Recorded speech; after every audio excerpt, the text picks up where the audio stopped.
Lewat mana Pak? Nak kate. Tahu aku. Udah kau. Rasa nak. Tak boleh.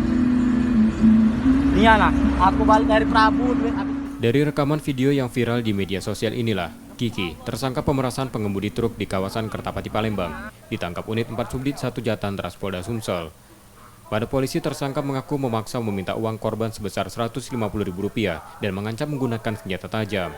Tersangka melakukan kejahatan serupa di sejumlah lokasi di Palembang, seperti di Jembatan Ampera dan Cakabaring.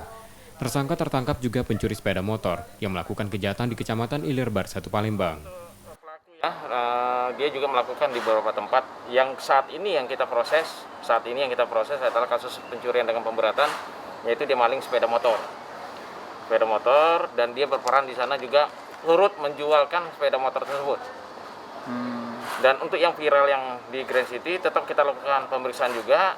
Betul sekali yang dilakukan dia pada saat pemerasan di Grand City dengan menggunakan senjata tajam, melakukan pemerasan di Melobangnya 150. Karena kejahatan itu, tersangka ditahan di tahanan Polda Sumsel dan terancam hukuman 7 tahun penjara. Rizky Oktora, Muklas Diferensial, Kompas TV, Palembang, Sumatera Selatan.